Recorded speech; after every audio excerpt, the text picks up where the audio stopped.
Salut à tous, on se retrouve pour une nouvelle vidéo. Le troisième match de la première semaine de la saison 15 de Grand Arène.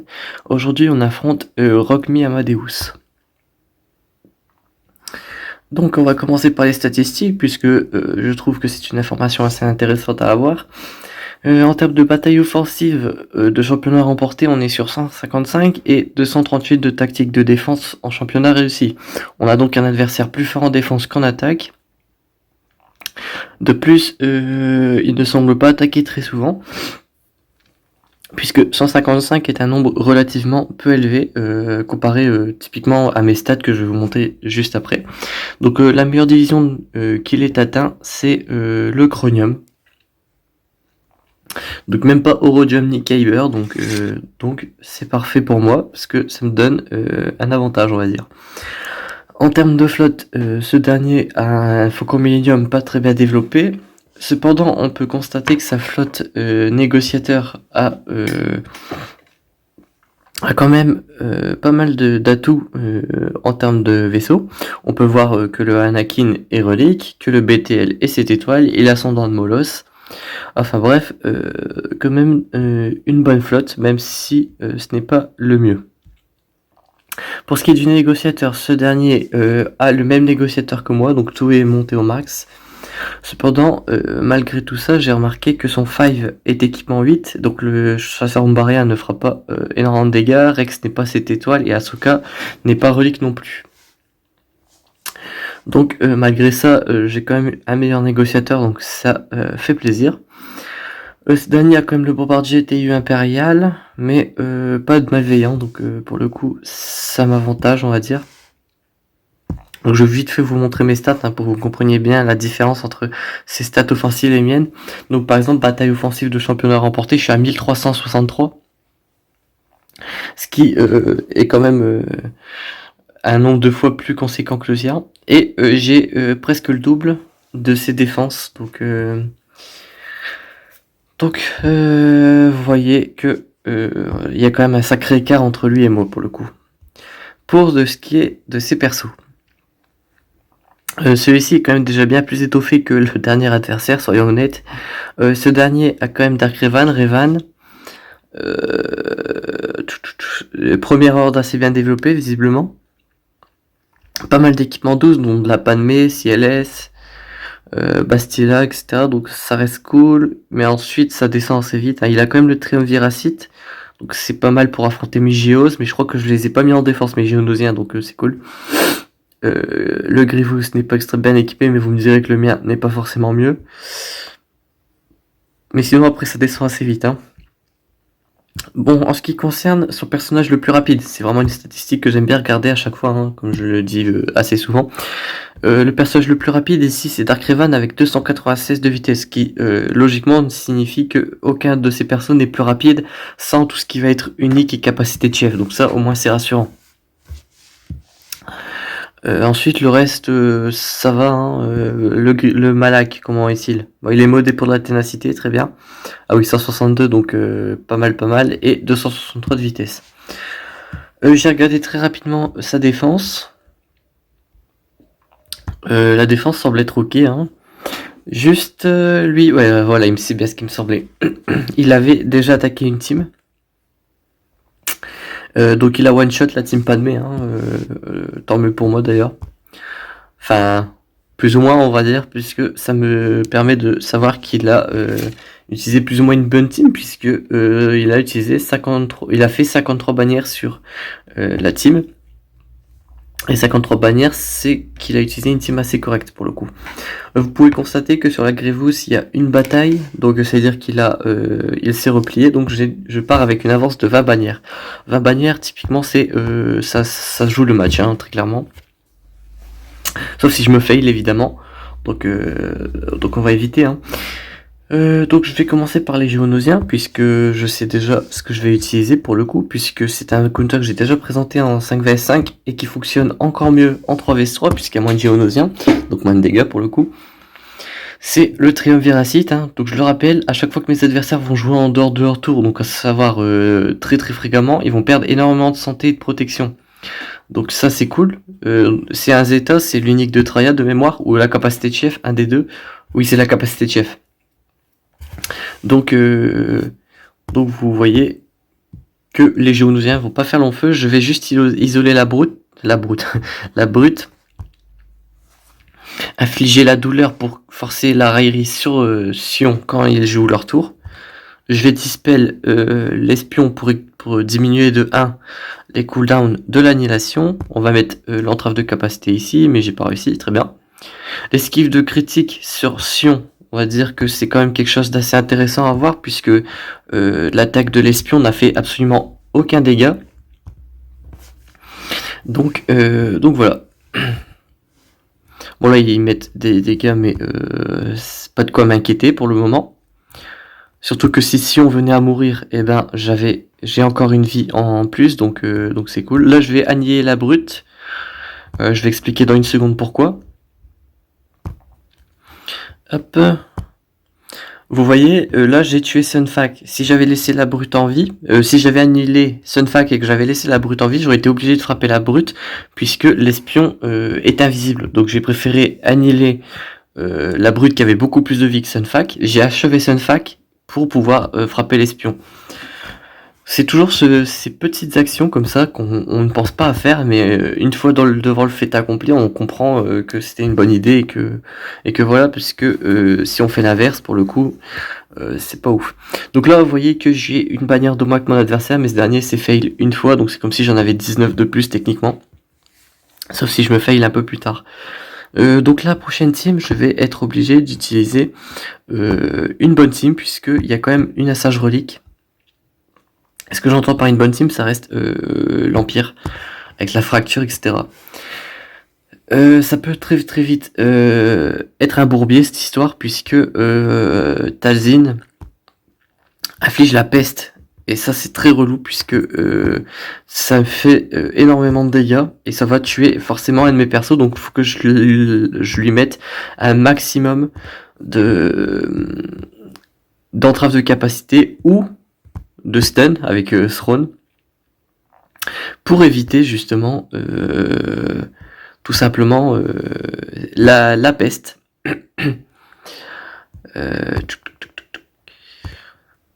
Hop, parfait.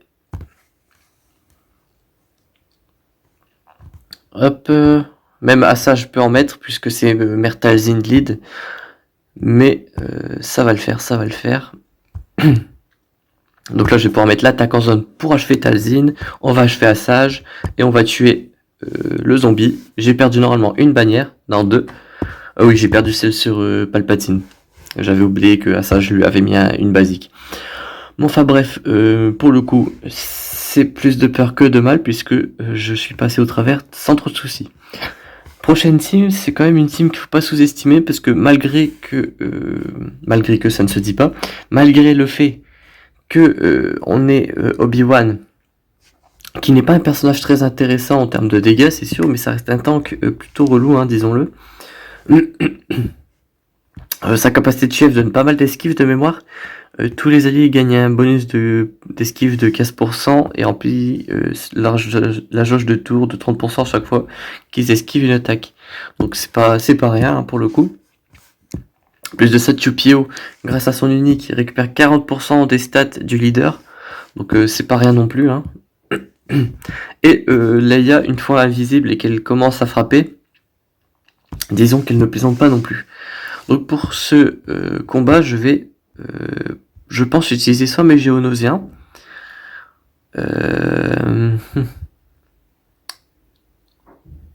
ou Poggle Lead, je sais pas. Chaque Cyclone, ça peut être très bien aussi en vrai, hein. Mais en vrai, je suis en train de me dire que mes chasseurs de primes pourraient faire le travail sans trop de soucis, puisque le lead de Bosque donne un bonus de protection maximum de 50%, donc c'est pas rien. Et un bonus de 100% de défense lorsque j'ai toute ma santé. Donc je pense que je peux utiliser ça pour contrer justement le fait que on ait deux personnages qui fassent beaucoup de dégâts. On va commencer à travailler sur le contrat. Évidemment, elle a esquivé beaucoup de mes capacités. Là, je vais pas utiliser mes grenades parce que ces derniers pouvaient dodge mes dégâts. On va frapper Chupio puisque c'est le main damage dealer et en plus de ça, le contrat peut être proc que par lui. Bon là, ils me mettent beaucoup de malus, mais si vous avez déjà regardé pas mal de vidéos, vous savez que mon Bossk, c'est un tank du futur. Ce qui fait que pour le tomber, il va falloir que mon adversaire ait beaucoup de chance pour le coup. Hop, on va stun Obi-Wan. Hop, une belle roquette. Yoink. Ok, donc là, on va pas s'embêter, hein. On va la tuer. Bon, elle est morte des grenades, c'est parfait. Voilà, on est passé au travers du premier territoire sans trop de soucis. Donc pour l'instant, on a quand même encore un avantage de bannière assez important. Et je m'attendais à Dark Raven dans le bac. Ok. Quand je vois ça, pour un réflexe que j'ai, c'est d'aller dans mes succès pour voir si je peux pas faire quelque chose. Les batailles de la flotte, c'est pas dans la grande arène. Ouais, non, je peux clear ou faire les vétérans, mais ça en vrai je le fais pas parce que c'est un coup à finir avec soit 0 kill parce que on utilise un autre personnage pour faire tous les kills, soit on finit par perdre le combat bêtement parce qu'on a fait des bêtises. Alors ici, on peut faire un Kylo Ren solo contre la team Cars, donc ça c'est cool, on va le faire, hein, on va pas s'embêter. Premier ordre. Puisque la force principale de la team adverse, c'est que ces derniers jouent toute leur force sur les dégâts sur la durée. Sauf que si vous voulez, Kylo Ren est immunisé aux dégâts sur la durée. Donc en fait, il neutralise à lui tout seul la force de frappe de l'ancienne République. Et en fait, ils ne font plus rien tout simplement. Et à chaque fois qu'ils me mettent des dégâts sur la durée, ils augmentent mes dégâts. Donc pour le coup, moi ça m'arrange. Le seul souci, mais en soi ça n'en est pas un réellement, c'est que mes adversaires peuvent m'infliger la cécité. Enfin, il n'y a que Mission qui peut le faire, mais quand même. Et donc bah voilà, faut le savoir. Mais voilà. En soi, c'est pas problématique. Donc là, malgré le Zeta sur Kars, en fait, j'arrive à en venir à bout, hein, sans trop de soucis de cette team. Hein. Vous voyez que Zalbar est dans le mal. Bon là, malheureusement, j'ai la cécité encore. Hein. En plus, elle revient assez vite, cette cécité. Mais pas de soucis, pas de soucis. Je finirai par passer au travers. Hop, donc vous voyez, en plus, ils me mettent beaucoup de malus. Hop, une fois que vous tombez Kars,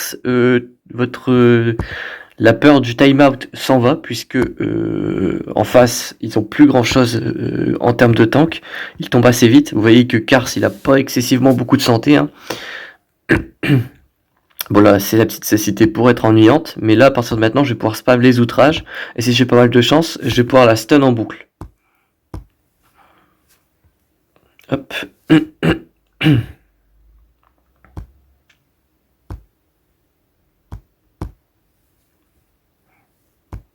Voilà, 56 bannières gratos, puisque je suis full vie, full protection avec double escouade réduite, donc c'est pas rien.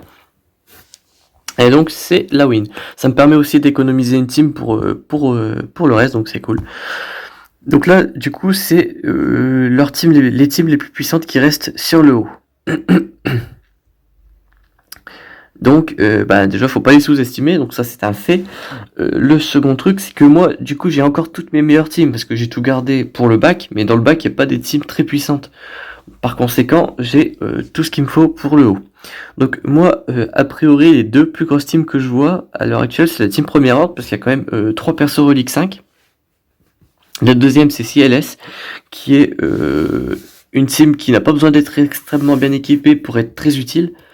Donc je vais devoir me méfier de celle-ci. Ensuite, ce sera la team Résistance, qui est quand même pas mal. Il y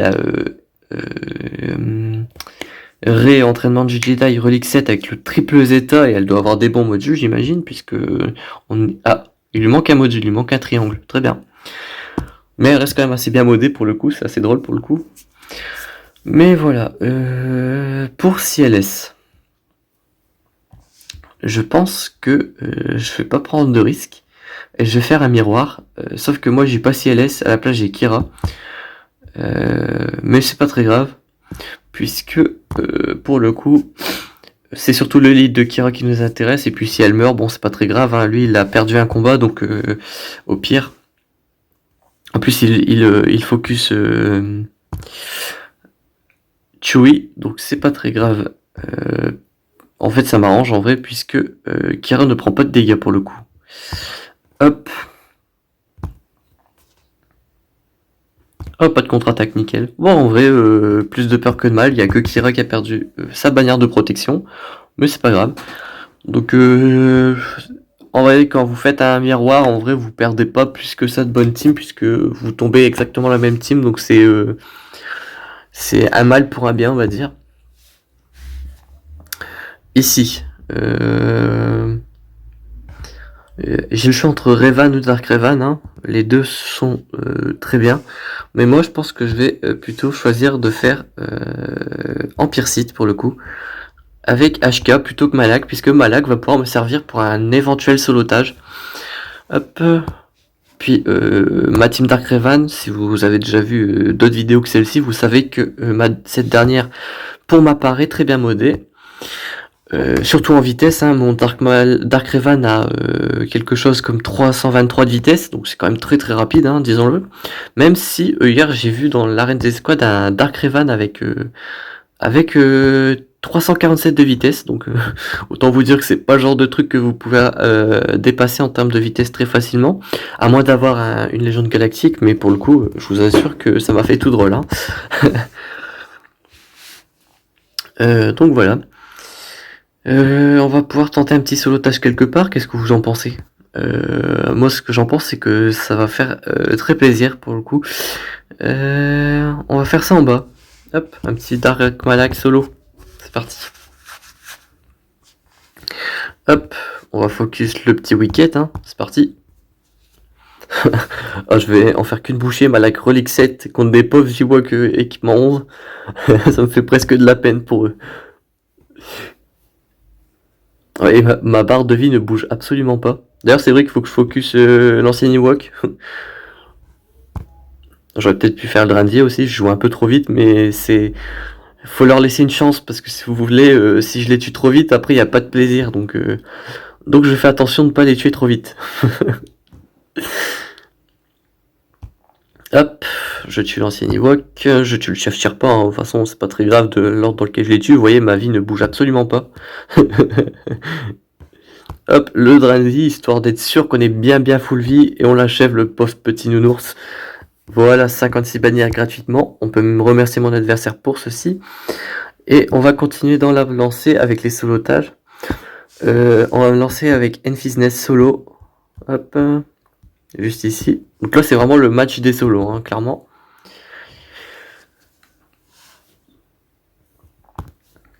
Hop. Donc la semaine dernière, non, pas la semaine dernière, mais il y a 2 jours, on a réussi à faire le score parfait. Donc peut-être qu'aujourd'hui, on va pouvoir refaire le même exploit, hein, qui sait. J'ai encore suffisamment de team en assaut pour faire un score parfait. Donc essayons, hein. Hop. Bon, en vrai, je devrais plutôt focus Hera parce qu'elle a cette capacité d'empêcher un de ses alliés de mourir. Donc, pas ouf. Hop.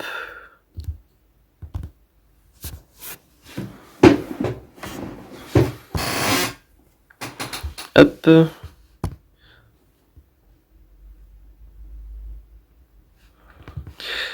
Hop.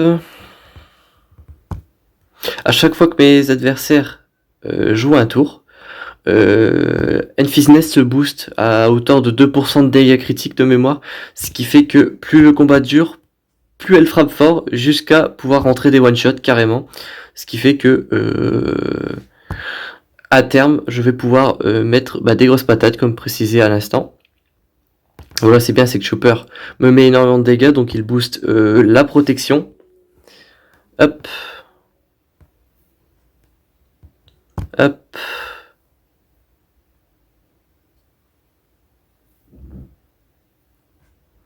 Hop. On met la confusion. On met une claque à Hera, mais malheureusement, elle résiste. Hop. Mais à force, je vais en venir à bout, hein. Pas de souci là-dessus. Hop. Après, malheureusement, mon Enfys Nest n'est que équipement 11. Ce qui fait qu'elle met plus de temps à augmenter ses dégâts de façon drastique. Mais je me fais pas de soucis, hein. Je sais que ça marche, donc on fonce. Voilà. J'ai tué le main damage dealer en même temps. Bon, après, on peut pas vraiment parler d'un main damage dealer quand on parle de Hera, mais c'est vrai que équipement 12, c'était elle qui représentait une plus grosse menace pour moi que les deux autres. Mais bon. Hop. Hop.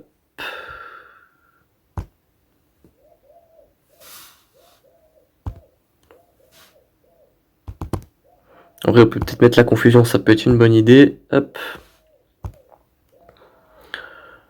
Hop. Hop. Encore. Encore. Donc c'est long, mais en même temps, c'est Kanan, hein, un perso qui sera relou jusqu'à la fin de sa vie.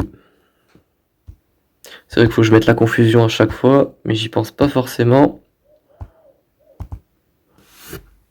Hop, vous voyez, hein, sa vie elle finit par descendre petit à petit, sauf quand j'ai le malus d'attaque. Mais bon, c'est pas grave.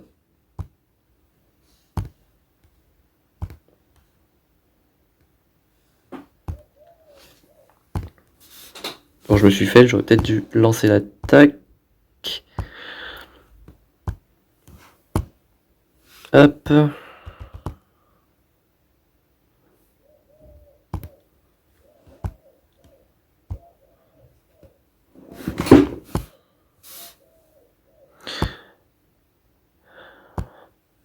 Hop, voilà. 55 bannières, parfait. Bon, ça a été long, hein, mais bon, c'est les phénix, que voulez-vous. Prochaine team, c'est une team qui va me retirer des bannières, ça je reconnais. Bah, je sais ce qu'on va faire, hein. Hop. Une team qui retire des bannières, faut les empêcher de les retirer. Donc on va utiliser une team qui se protège. Donc là on se booste, puisque Motma peut ressusciter ses alliés, donc on va faire en sorte de tuer les deux avant qu'elle ne joue. Hop, comme ceci. Évidemment, ça se passe pas comme prévu, mais c'est pas grave, hein. Hop, hop. Ah, elle a pas le Zeta, ouais, j'aurais pu la focus en vrai, bon, c'est pas grave, hein, ça change rien du tout à l'issue du combat, donc c'est parti. Hop, Motma est quand même bien moins forte en 3 vs 3 qu'en 5 vs 5, mais bon, pour le coup, c'est pas grave. Bon, on va pas la jouer un peu, on va pas se la jouer un peu trop gourmand, puisque c'est comme ça qu'on perd beaucoup ses matchs, hein, qu'on perd ses matchs. Hop. Hop, on focus rien, c'est le seul damage dealer, c'est le seul dégât tout court d'ailleurs, parce que bon, R2D2 ne passera pas mes protections. Donc bah c'est parti, hein. Hop. En plus de ça, il préfère se la jouer safe, mais rien du tout. Hop. Et hop, voilà, one shot. Suivant. Du coup là, en termes de team restante, il doit me rester énormément. Il me reste mes Géonosiens, il me reste chaque Cyclone, il me reste Poggle Lead, il me reste le premier ordre. Il me reste Gas, mais même s'il est pas très bien équipé, donc pour le coup, je vois pas le danger quoi. Ouais, en vrai, il y a quand même Répilleuse en face, mais bon.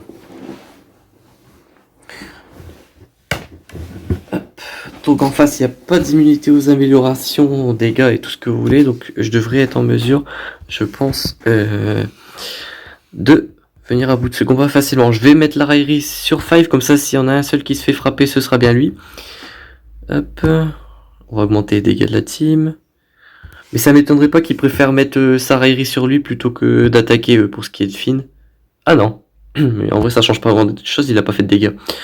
Hop, on tue le dernier. Ah, par contre ça c'est relou. Comment je vais pouvoir faire?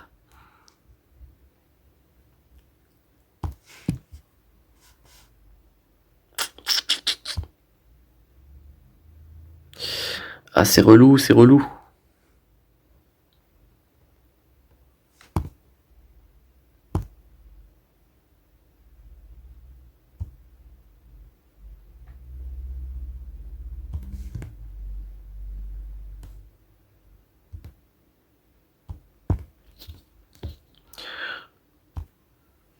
bah voilà. Wow, cette concentration pour récupérer une bannière, je vous jure, je crois que j'ai jamais été autant concentré pour récupérer une bannière. Hop, le réveil qui sonne parce que j'ai oublié de le désactiver. Donc ouais, comme je disais, j'ai jamais été aussi concentré de ma vie pour une bannière, hein, je vous jure. Alors, derrière, j'ai Onodien et une flotte finalizer, mais sans le finalizer en leader, donc ça c'est quand même assez original pour le coup. Donc il va falloir utiliser le négociateur quelque part et l'autre team ailleurs. Le finalizer, donc la team finalizer est un counter de Home One. Cependant le capital ship, donc le vaisseau amiral, ce n'est pas le finalizer comme je disais. Donc je pense que Home One peut venir à bout de cette team sans discussion. Donc on va tenter. Hop, rebelle. Donc on va mettre Biggs et on va mettre Piston en renfort. Et ce sera tout, je pense. J'aimerais bien réussir à faire le score maximal 2 fois de suite. Ça serait marrant pour le coup. Voire plus, parce qu'on peut faire plus, parce que en fait, dans le dernier match, mon score maximal, en fait, c'est le score maximal si vous faites 54 bannières sur tous les personnages et 66 sur les flottes. Ce qui veut dire que si je fais des escouades réduites sur les personnages et que je fais des escouades réduites sur les vaisseaux, je peux battre le score que j'ai fait hier. Pour ça, il faut être soit avoir une défense en face pas très solide, soit au contraire une stratégie infaillible et suffisamment étoffée pour pouvoir battre des grosses teams de la façon la plus efficiente possible pour le coup. Donc ouais. Hop. Hop. Parfait. Donc je suis à 69 bannières, donc vous voyez que si je fais encore des bonnes bannières sur le prochain combat, je peux battre le score, hein, parce qu'au vu des scores que j'ai fait sur les combats, il y a moyen, je pense. En termes de tank, on va aller directement ici. Le BTL pour le coup. On va mettre ce vaisseau là que j'adore parce que son attaque en zone quand il y a les verrouillages, c'est juste un régal. Vous pouvez one shot jusqu'à 5 vaisseaux d'un coup, ce qui est quand même plutôt plaisant, on va dire. Même si c'est assez difficile à mettre en place tout ce qui est verrouillage, etc. Mais c'est pas impossible. Là j'ai réussi à en mettre qu'un seul pour le coup. Ça dépend énormément de la RNG hein, pour le coup. Soyons clairs là-dessus. Hop. Hop. Évidemment, la première capacité de l'exécutrix, c'est la capacité qui attaque en zone, donc c'est des bannières en moins, mais voilà. Je suis à 67 bannières, donc encore au-dessus, et là, du coup, je dois faire 2686, voire plus. 2682, pardon. Et oui, j'ai fait 2685. Parfait, j'ai fait le score maximal 2 fois de suite. Et là, je l'ai battu pour le coup. Ah, j'adore ce match pour le coup, encore une fois. Donc voilà, les deux derniers matchs de cette semaine, c'est vraiment à but préventif surtout. Moi, je fais de la prévention, il y a quoi.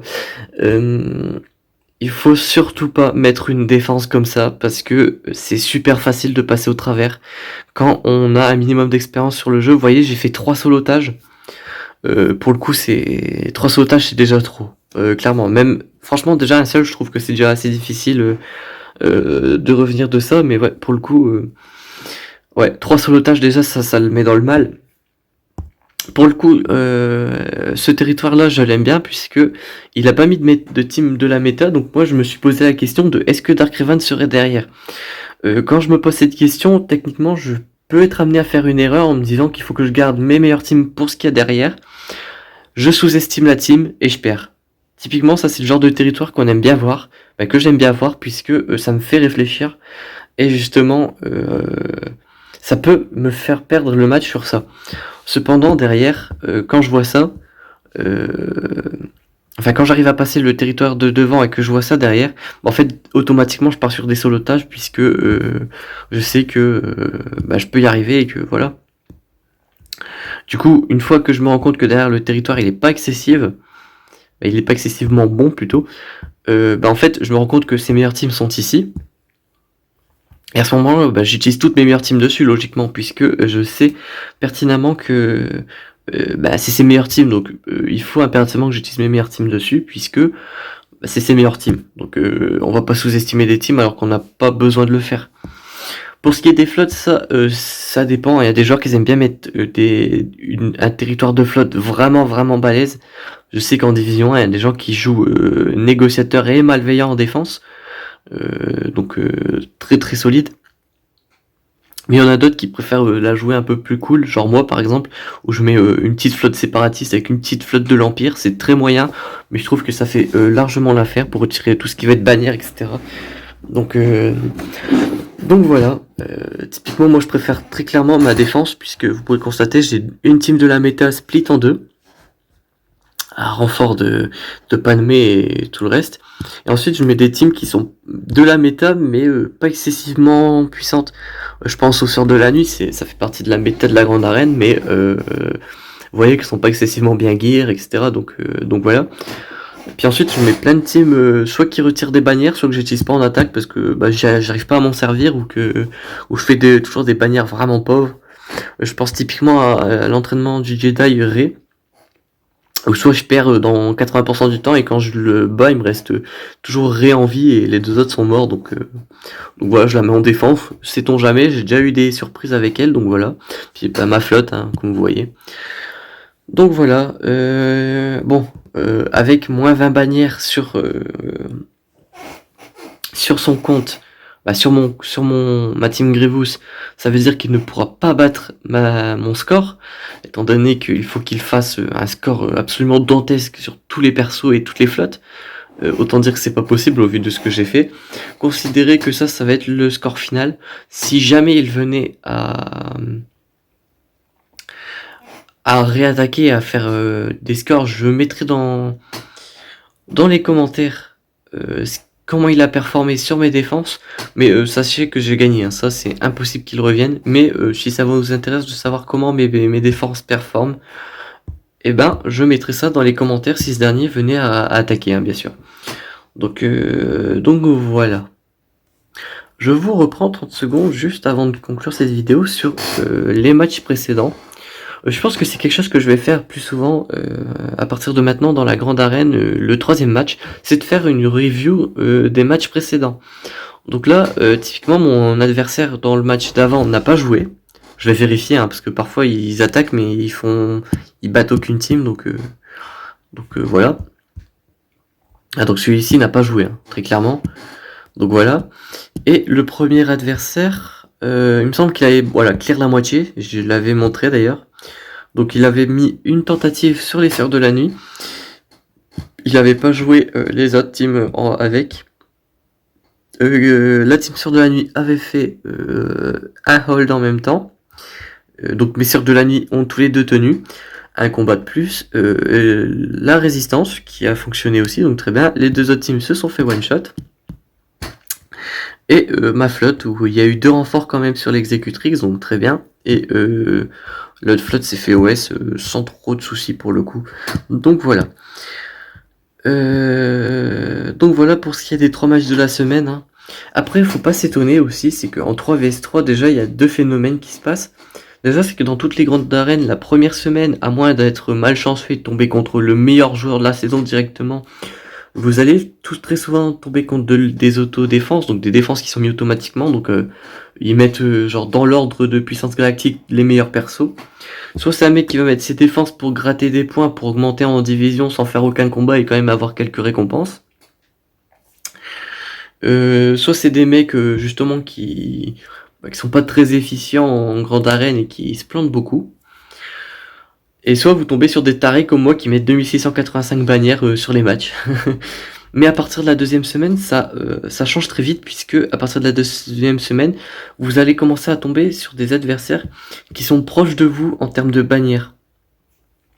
Donc là, vous voyez que moi je suis presque Chromium. Donc moi je vais affronter des types qui sont en Bronzium, en fin de barre, ce qui veut dire que ça va être des gens qui vont être quand même assez corrects.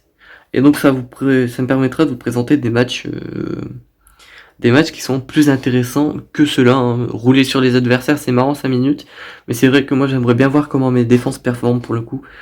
Donc voilà. Enfin bref, j'espère que cette vidéo vous aura plu et qu'elle vous aura été utile. On se retrouve donc dans 3 jours, si je ne m'abuse, pour le prochain match. Sinon demain pour une nouvelle vidéo. D'ici là, portez-vous bien.